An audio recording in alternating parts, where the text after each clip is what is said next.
Thank you very much for joining. Welcome to our webinar. I'm extremely excited to welcome some incredible leaders in the Salesforce security space to this sort of informational session about zero trust. So we know from speaking with quite a number of our customers that this is an area of a bit of confusion and a bit of concern.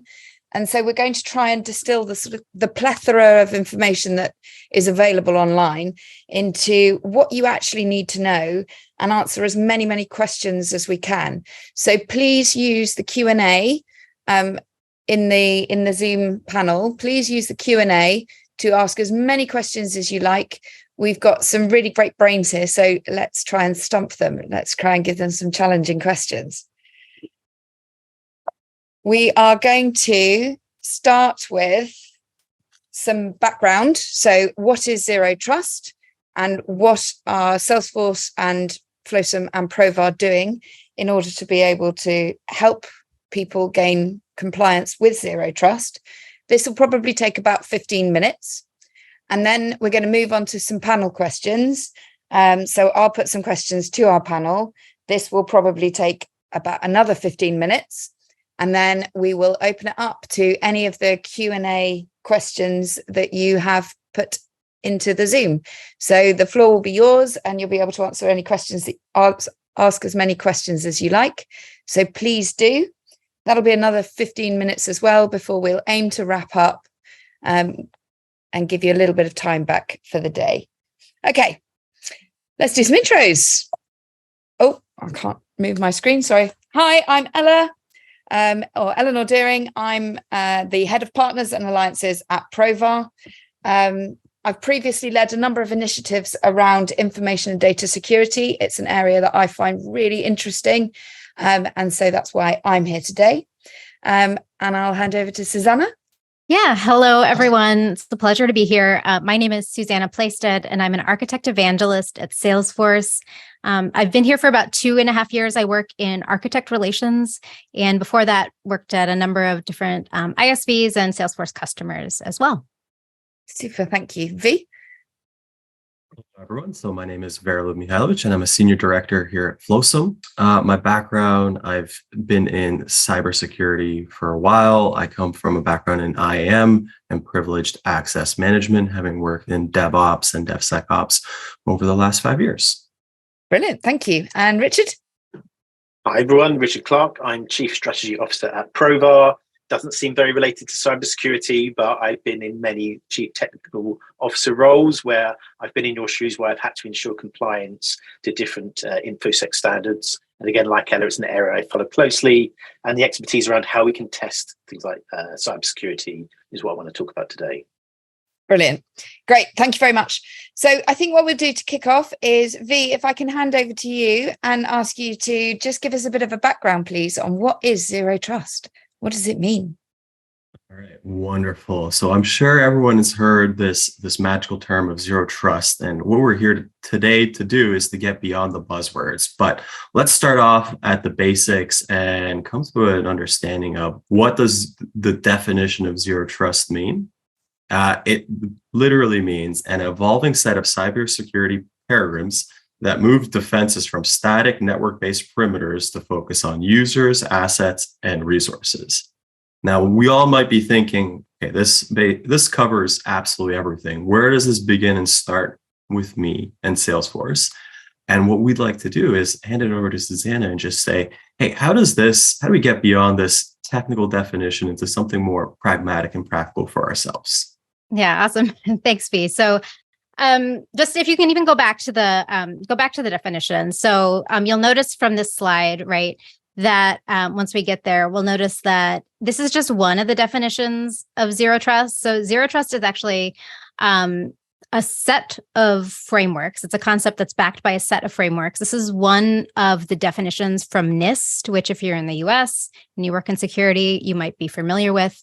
But there's other zero trust frameworks as well. And what all of these frameworks do, and what they all sort of have in common, is that they focus on not just security around who gets into your organization. So in the past, we focused a lot on who gets into what's called the perimeter, right, into the actual org. So you can imagine, like you're in this case of Salesforce, maybe your org is like this castle and there's a moat around it. And there was all this emphasis on that moat, on that perimeter. But what we probably a lot of us on this call know is that actually a lot of the bad stuff that actually happens inside your org or inside that castle, right? So there needs to be more protection and more security control set in place around what happens once you actually log in. So in Salesforce terms, we're going to talk a lot about those different levers and things like that. But essentially, Zero Trust is going from that perimeter-based approach and focus to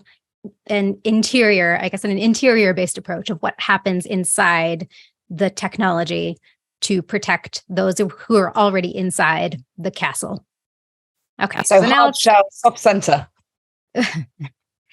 So Cool. Let's go to the next slide. Yeah. So this is, if you're wondering, so, I think our webinar title talked about Salesforce and Zero Trust. So this is a brief message around how Salesforce approaches Zero Trust. I'm not going to read it. You'll have access to these slides afterwards. But this essentially says that at Salesforce, like I think, again, a lot of your companies probably take a similar stance. We approach Zero Trust from not just the technology perspective, but from people, process, and technology, and have a layered approach, essentially. So there's not going to be one single point of failure when it comes to our side of the responsibility, right? And it also mentions that we sort of practice what we preach. We have a Zero Trust approach to everything that we do at Salesforce. And if you're curious what exactly that looks like, on the next slide, we have some of our best practices for Zero Trust and things that we stand by with our work. So things like making sure that we're using those strong encryption protocols, that of course we have authentication and authorization before you get access to anything or can do anything in the system. And then I think the big thing that a lot of you are probably familiar with as of like the last, I guess, year or so, year and change, is that implementation of multi-factor authentication. So I know that was a big change that a lot of you who are using Salesforce had to either adapt if you weren't already using it, or to answer a lot of questions from your users if you probably weren't. So on the next slide, we talk a little bit about that and why multi-factor authentication is such a critical and sort of, I would say, like baseline or table stakes approach to Zero Trust, right? We're making sure that we are, again, having that extra layer of protection for either logging in or for those escalated permissions. We can talk, more about this during the webinar about the tools that you have inside Salesforce to control what actually happens once you log in. So I think that's in a nutshell, Salesforce approach, sort of a little bit behind the buzzwords. Definitely, if you have questions still around sort of what is Zero Trust, feel free to put them in the chat as we continue on with our intro. Great. Thank you very much. That's really helpful. And V, I'll pass over to you now. Perfect. And the reason we're speaking with everyone today is I'm sure that everyone's being bombarded with Zero Trust, security, all this type of messages from everywhere. And we really want to get to the bottom of it. What's driving the urgency is that more and more issues are happening out there in with companies. And right now, there is a greater focus around C-level executives getting held personally liable for cybersecurity incidents. And we want to demystify how this might affect you and how we can help you get to the point of being able to understand cybersecurity and Zero Trust within Salesforce across all of our platforms. We go to the next slide. Sure. And Susanna said something interesting in terms of the shared responsibility model. And we've come from a position where what the perception is, if you get Salesforce, all the checkboxes are there, but it's a shared security model. So traditionally speaking, security teams, once they did the evaluation with InfoSec around Salesforce, thought that, hey, we can say, good, we're good, and we're covered. But if we go to the next. All right. So some of the traditional shared responsibility models and how folks have really thought about this missed some critical risks. once you get into Salesforce and you start being able to change configurations, accidentally click things, perhaps the way that you incorporate third-party tools, even thinking about, hey, do I have some cloud and some on-premises things? All of these things start changing something what we call our security posture. And us as leaders within Salesforce, as architects, really have a lot of influence in terms of how our admins and developers, as well as how we're architecturing that risk into the process. And what we're here to talk about is saying, hey, how do we rethink about zero trust and how do we incorporate the best security practices to make sure that we're covered? So go to the next slide. What we're here to do is to meet you where you are on your Salesforce journey, provide educational content, and come out with saying, hey, where are you? How can we help you? And what are some really interesting things that we're all working on to get you on your Salesforce journey to be more secure? And then from our perspective, what Flosum has is something called the Flosum platform, which enables DevSecOps outcomes.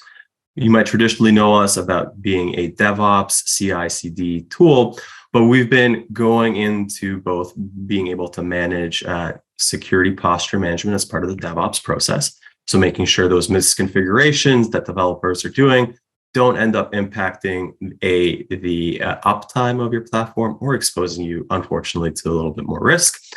And then some of the key things that Susanna was saying is around identities, being able to manage privileges about all, developers, admins are super users. How can we help them do their job a little bit more securely as well? And then we further extend that into data management and recovery about being able to handle your data governance. Go to the next slide.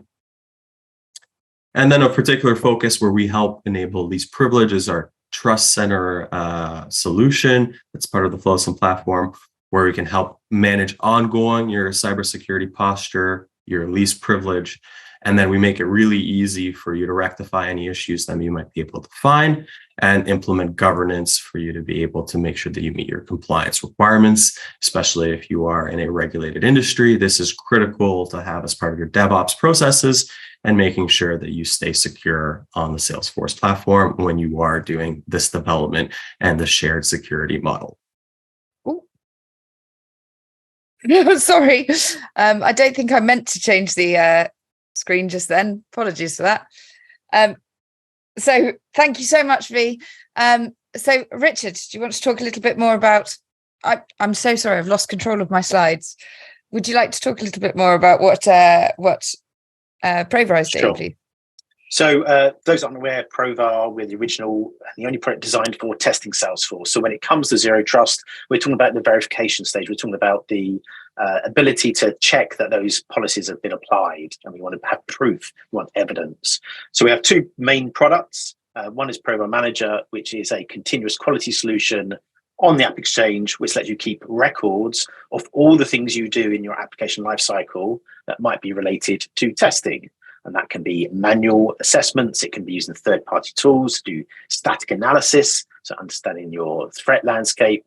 And when you're then processing changes, when you're actually making changes through Flosum to fix those issues, you want to make sure that you've rerun those tests. So it gives you that evidence. And through automation, we have the ability to rerun those tests. So all our solutions are designed around metadata, Salesforce metadata. So understand what's been changed, which is an important aspect, monitoring and approving the changes that are happening, and what tests should be executed in order to verify those changes, both functional and non-functional requirements, which is what we're mainly talking about today. Best of all those activities are visible in one place. So within your Salesforce, within the tool you already know, you can see all the activity that's occurred and what's initiated that testing program, be it a risk that's trying to be mitigated, or a defect that's been raised, or a business change that's been introduced. So when it comes to risk avoidance, we think not only about the solutions we're going to test, but also the tools we use.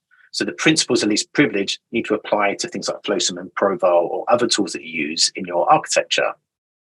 So we want to avoid solutions that mandate code generation to implement a framework, because that would instantly become technical debt, and it also can increase your attack surface. You end up having to also verify the tools you're using aren't introducing any risks. So we have a hybrid solution. It starts with that native app. You know how to configure Salesforce already. You've got team members that already understand how to administer Salesforce and apply things like security policies, permission sets, and data security. You don't have to run your tests on Provar servers. In fact, I think majority, about 90% of our customers run everything on their own servers.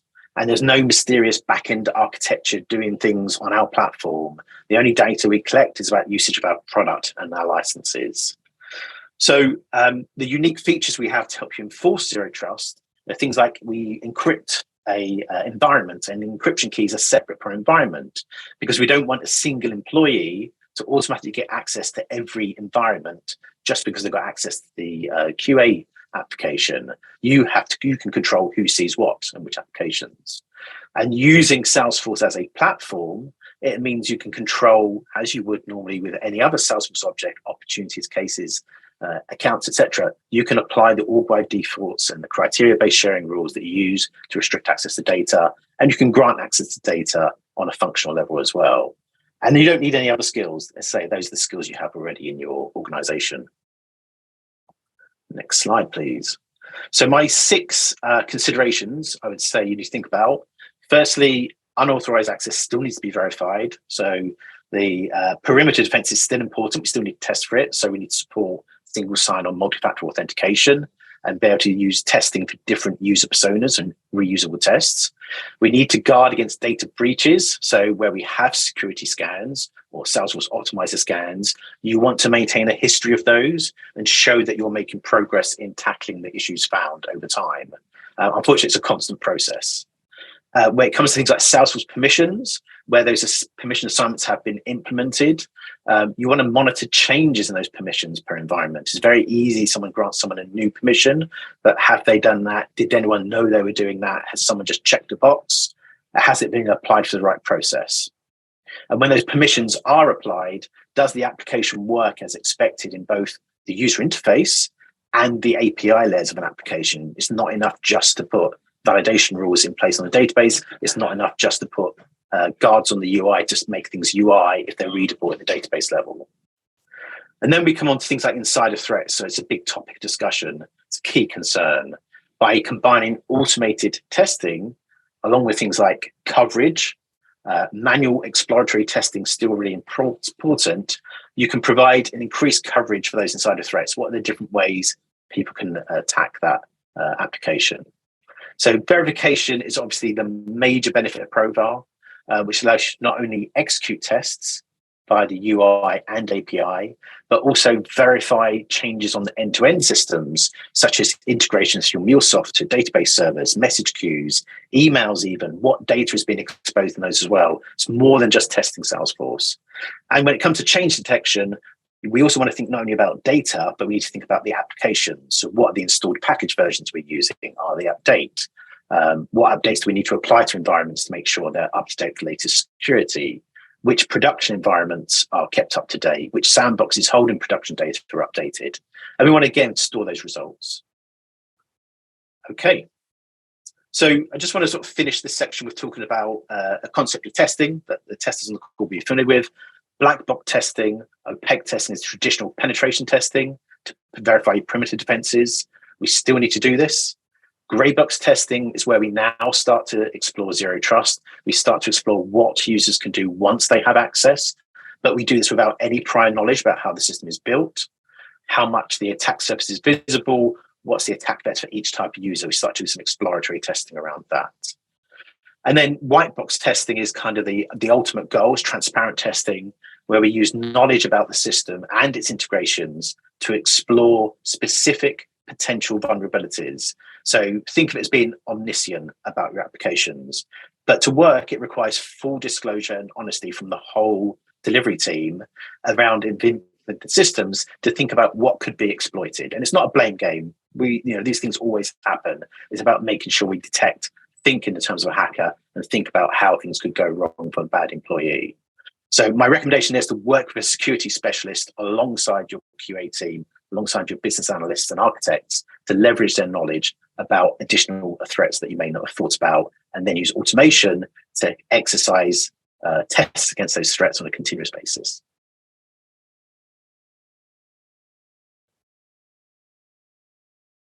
So, Flosum and us on this webinar, why are we on it together? Actually, we both have native applications that can integrate really well and see each other's data.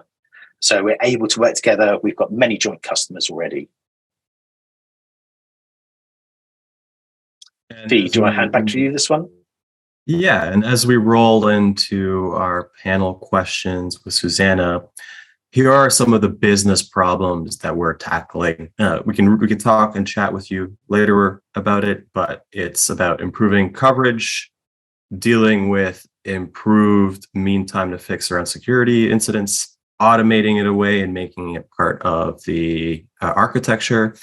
And then this ultimately improves your risk posture and your exposure while giving you governance and compliance. Super. Thank you very much. Okay, so we have some questions ready for you for our panel. Are you ready? Shall we go? Okay, so first things first, what do you think is the most misunderstood or something which needs to be clarified about Salesforce security and the shared responsibility mode?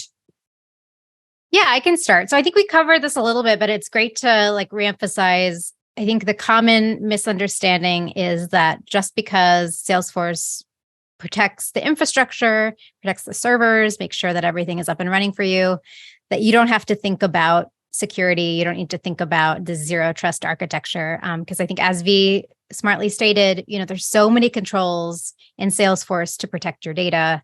And you are, as the expert of your customer, of your data, of your organization, you have control over those levers. And it's your architects and your admins and developers that need to make sure that you're applying those mix of tools, things like granular access with sharing, with your how you're going to implement principle of least privilege, right? That's at the application layer. Like, what are you going to do?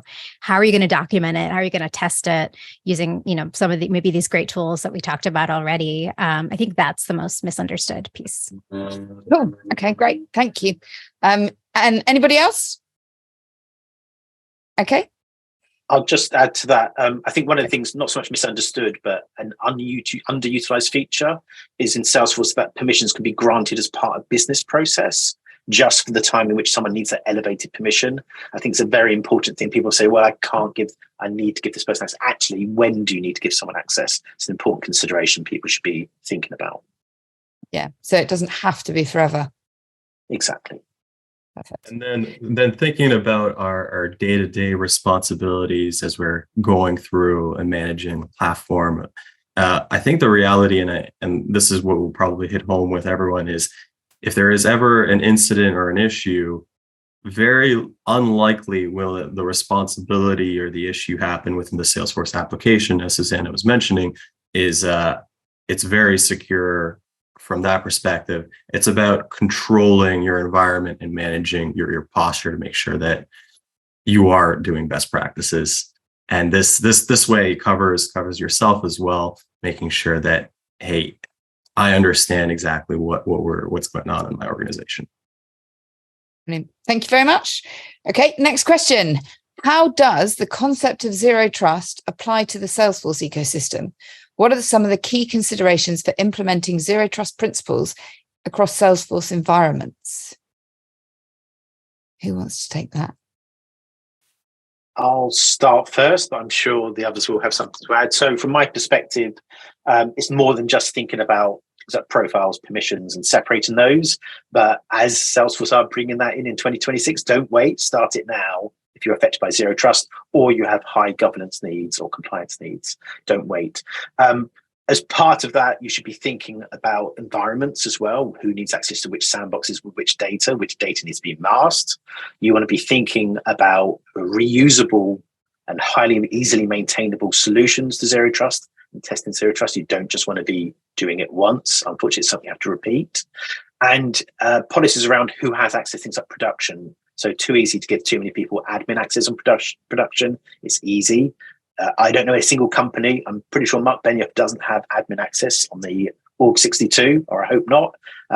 Still trying to remove it from our CEO, but we'll get there at the end. But yeah, so things like that. So think about actually challenge the orthodoxies that exist. But you do need to apply it. You need to apply it throughout and think about all aspects. Brilliant. Thank you. Does anyone else want to add anything? Yeah, I'd agree. I would say that, it's not just the Salesforce ecosystem. I think in general, having that, the hard part is actually not setting it up. The hard part is documenting and reaching an agreement, reaching a decision, thinking about, what is actually what is that mix of applications and assets and data and people, and what does zero trust look like for your organization? That's the hard part. Yeah, just that's that. So I think you're right. And when we architect things, we get it right often. Oh, I hope we do. And then it only takes one person to say, "Oh, I can't do this," and it's someone raises a change request. Oh, just give me view all access, and someone just does what they're told. Those sorts of things you need to guard against. Is the business process that you said at the start. Yeah. And to echo what everyone said, is zero trust is hard. Some of the practices and established best practices, and especially with what Richard was saying about, we have an attitude of just get the job done, sometimes flies in the face of a real zero trust model architected from the organization. So having buy-in and understanding how we all fit in part of the ecosystem, even beyond Salesforce, across all of the ecosystem within our organizations, is absolutely key to make sure that one wanton time where you give everybody read-write permission for everything kind of cascades down and creates a little more problems in the future. So making sure that the overall policy is there and how Salesforce fits into that ecosystem and the wider ecosystem is absolutely important. Great. Thank you very much. Okay, next one. I think this one might be for you as well, V. In the context of DevOps and DevSecOps practices, how can zero trust principles be integrated into the development and deployment processes? Yeah, and this is a question I get all the time, and folks perhaps don't necessarily think about it as often, but really the developers, admins, architects are the super users, and not very, very infrequently is it actually malicious, but being able to make accidents, mistakes, or changing the permissions, accidentally opening a port, third-party integrations perhaps on AWS instead of Azure. All of these things matter and come towards a head at some point in time. And reality is we all are busy with day jobs. Unless there's automation and the ability to translate the security speak into policies that can be run as code, can be run as scans, it's almost impossible to manage a complex system without it having your back and being able to help you out. So really our conversations are about being able to translate some of the security speak into policies that then you can implement and automate a way to really help you find where some of the gaps are, to be able to rectify it and auto remediate it, is where everyone is really interested in learning a little bit more. Great. Thank you very much. Anybody else want to add to that? Okay. Oh, there we go. Okay, so this one looks like a Richard question to me. How can quality assurance contribute to establishing and maintaining? And I think the maintenance is what we're saying is very much the hard work. A zero trust environment, particularly in the context of Salesforce applications and integrations? Yeah, so I think the important thing is if we break things down into the cybersecurity assessment, involve your QA teams. I think it's really, really important. It's not just about tools, it's about people. So you need to do your reconnaissance to understand your threats. You need to leverage your QA teams to help. They're actually quite good exploratory testers. They're very good at actually finding things that you didn't expect to happen. That's their skill. That's their expertise. They're not there to follow scripts. They're there to actually think about things you didn't think about. Obviously, using tools to do security scans, such as Flosum, and actually make sure you save those results so you can track over time the threats that you found, and you can analyze where you've closed those threats. So really important we link those up. Why are we doing this change? Well, it resolved this vulnerability.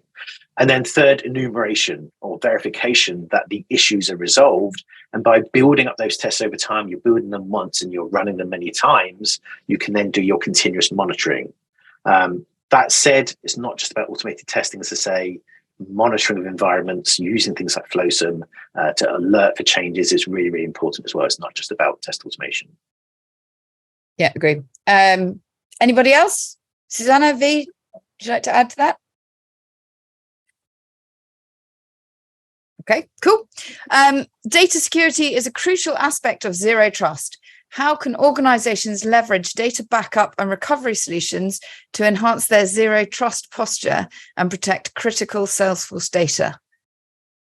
Who'd like to take that one? Yeah, I can start. So I think this is a great example of that shared responsibility.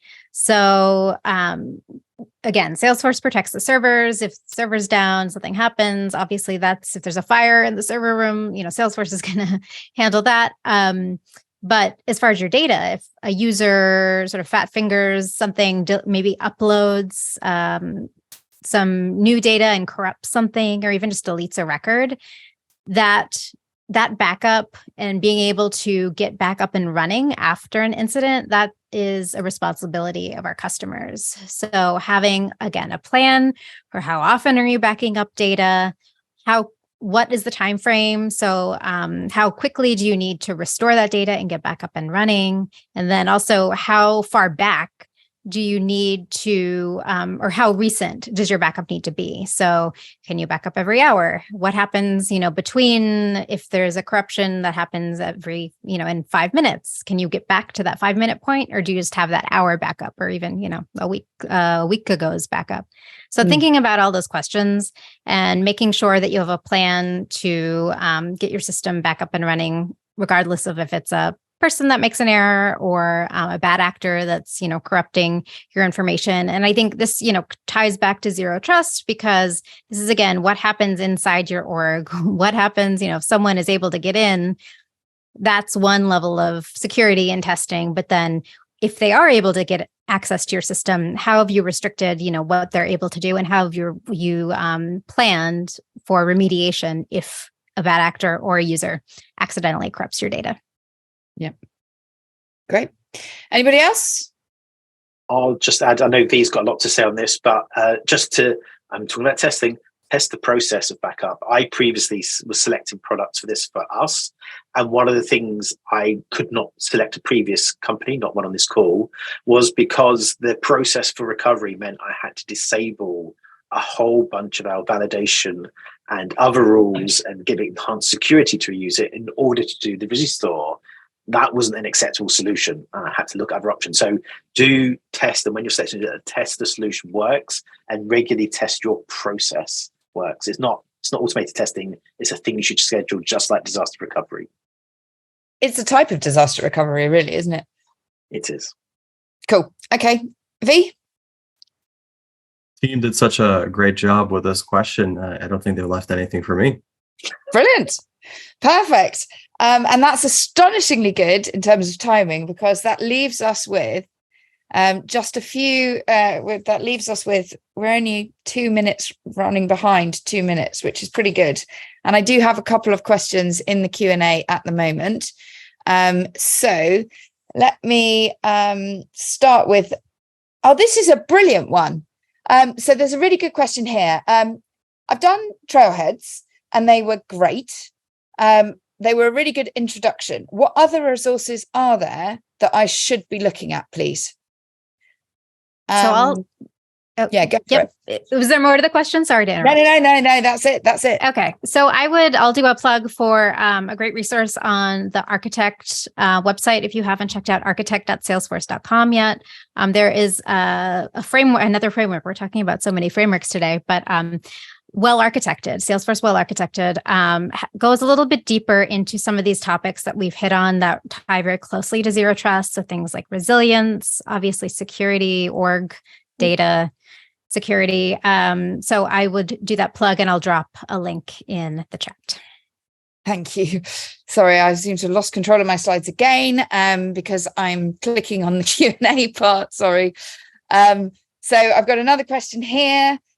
Sorry, Ella. Just a quick thing. How to get you started as well. You actually just answered my question for me. If you don't mind actually doing that extra click. Which one? Sorry. Click into the next slide. Oh, okay. Hang on. Yep. Let me try and get that back. There we go. How we can help you get started is we have a automated scanner that can help evaluate what the state of security posture you have in terms of least privilege, governance, DevOps.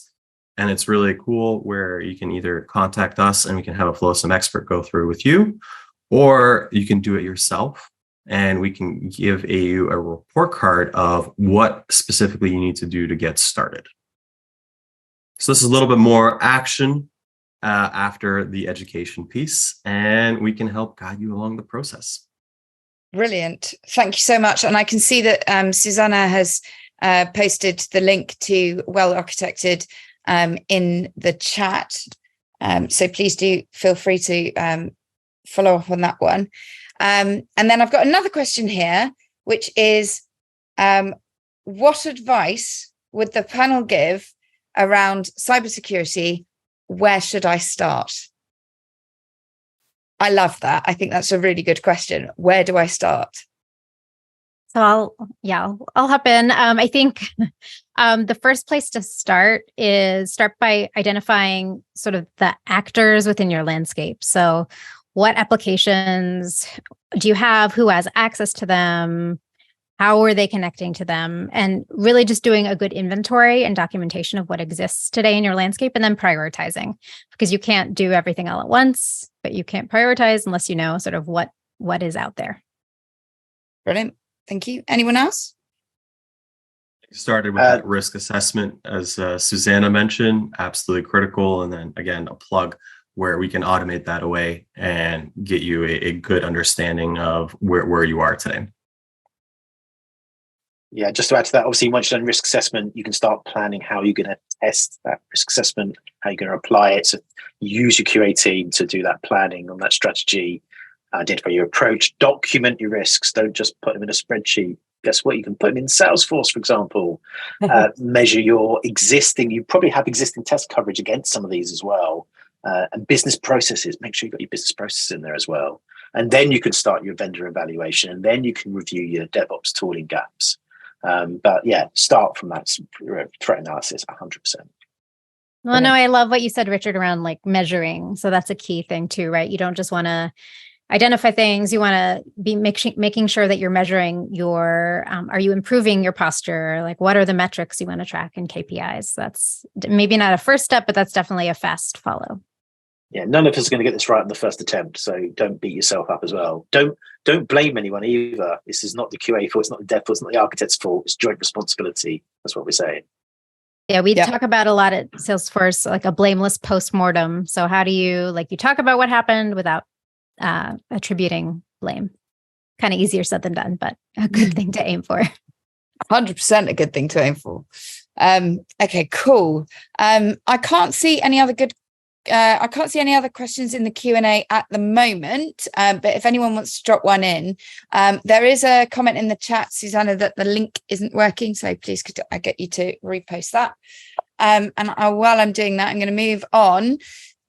So please do drop any further questions in, but in the meantime, we have some goodies to give away. So in order to help people get started with getting ready for zero trust and moving towards zero trust compliance, you can, as V mentioned, you have access to a free guided security assessment through Flosum, and through Provar, we're offering a free trial of Provar Manager, and you can use this QR code at the bottom here to book an end-to-end demo of the Provar suites. Thanks very much. V has also added the link to the security assessment into the chat, and we will make sure to send you over the link to the App Exchange, where you can find Salesforce App Exchange, where you can find your Provar Manager 30-day trial for free. And that's it. Thank you very much indeed. If you would like to stay in touch with anyone on the panel, and assuming that there are no further questions, then please find everybody's LinkedIn here. and these will be shared on the slides after the webinar.